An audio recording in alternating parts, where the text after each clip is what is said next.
Jusqu'où peut-il arriver un homme pour atteindre le sommet de la renommée, pour être flatté par les grandes masses aussi que par les élites, pour être reconnu comme un rockstar ou pour un grand joueur de football, pour amasser de grandes quantités d'argent, pour être désiré par les femmes. Pour tout cela et pour davantage, serait-il un homme capable de se soumettre à une castration? Et quoi dire des parents qui, à la promesse d'un avenir merveilleux, castraient ses enfants, et cela à un très bas âge? Il existe différents types de castration, de la coupe de tous les attributs masculins au seul testicule. Il y a aussi la castration chimique, qui est utilisée comme punition pour les grands violeurs et les agresseurs d'enfants. Mais ce dont nous voulons parler aujourd'hui, c'est d'une castration qui a été faite dans le passé en pratiquant une incision au niveau de la haine et avec laquelle la moelle inguinale, également appelée canal spermatique, a été coupée, provoquant l'arrêt de la production de testostérone, qui est l'hormone masculine. Eh bien, de nombreux parents d'enfants chanteurs ont utilisé cette intervention. Celle-ci s'effectuait lorsque l'enfant avait entre 7 et 8 ans et avait de bonnes conditions de chant. L'objectif était qu'avec la maturité, la voix ne soit pas transformée par le manque de production de testostérone. Mais le trouble ne se produisait seulement qu'au niveau de la voix, mais aussi dans des autres aspects physiques. Les personnes qui ont suivi ce type de castration n'avaient pas de poils, bien qu'il y avait des poils pubiens. Ils étaient extrêmement gras, surtout au niveau des hanches et des cuisses. Il n'y avait pas de pommes d'Adam et il n'avait parfois de sang. En détail, un castré de cette manière pouvait avoir des rapports sexuels, mais avec une sécurité complète et absolue de ne jamais procréer. Les castrations sont presque aussi vieilles que l'humanité. Elles ont été mentionnées dans la Bible et ont été utilisées sous une forme ou une autre par toutes les civilisations anciennes, des Africains aux Chinois, en passant par les Égyptiens, les Indiens et bien d'autres civilisations. Tous connaissaient différents types de castration. Bien que plus l'expérience était ancienne, plus l'opération était violente, dans laquelle le mâle était généralement émasculé avec tous ses attributs.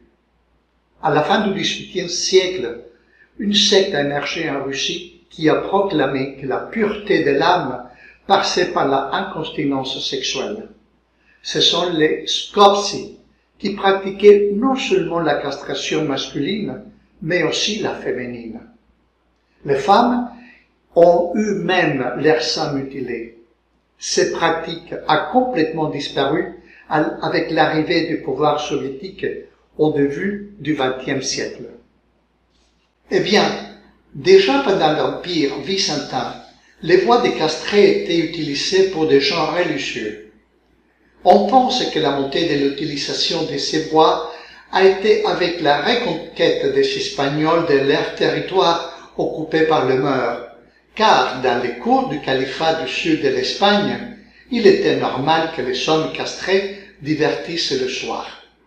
Plus tard est venu l'ordre du pape Paul IV, qui empêchait les femmes de chanter dans les chorales d'église et dans les représentations théâtrales. Avec le XVIIIe siècle est venu l'opéra baroque, et avec lui la grande fureur de voix des castrés. Parmi eux, le plus célèbre était Carlo Broschi, mieux connu sous le nom de Farinelli, et qui a conquis l'Europe de son temps. Du royaume de Naples, où il est né, à la cour d'Espagne, il était le plus célèbre des castrats. Les contemporains ont dit que sa voix était divine et lui ont même attribué des pouvoirs magiques. Les femmes s'évanouissaient devant sa voix et se les proposaient volontiers en corps et âme. L'histoire de Farinelli a été reprise dans un merveilleux film de 1994 dans lequel il était possible d'imiter la voix d'un castrat grâce au mixage réalisé par les merveilles de l'électronique. ont mixé la voix d'un contre-ténor nord-américain, Derek Lee Regan, et de la polonaise Ewa Mala-Godlewska, soprano de colorature. Ce que les techniciens ont réalisé est vraiment fantastique, mais nous ne saurons jamais vraiment à quoi ressemblait la voix d'un castrat. Le son d'une beauté extraordinaire des castrats était possible en combinant la voix douce d'un enfant avec la puissance du poumon d'un homme adulte. Les castrats servaient le pape pour le chœur de la chapelle Sistine jusqu'à ce que Léon XIII interdise officiellement la castration en 1903. Cependant, cette année-là, Alessandro Moreschi, le dernier de castrat, avait été opéré et autorisé à continuer à se présenter sur scène. Il existe un ancien enregistrement de ceux qui ont réalisé sur des cylindres en cire, où malgré la mauvaise qualité de l'enregistrement, on peut se rendre compte et avoir une idée des capacités et des registres des castrats. Mais nous ne pouvons pas dire qu'Alessandro avait les techniques et la pureté des castrats du XVIIIe siècle, car lorsqu'il a étudié la musique, il n'y avait plus de professeurs dédiés à l'enseignement du chant à ce type de chanteurs.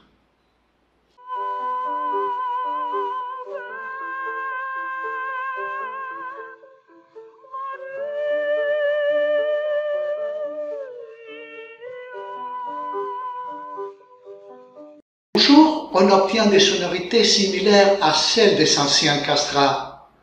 Ce sont les contre-teneurs qui, sans besoin de se faire castrer, mais avec beaucoup de travail et énormément de sexisme vocal, ils arrivent à avoir des sonorités très aiguës qui sont similaires, croit-on, à celles des anciens castrats. Merci beaucoup.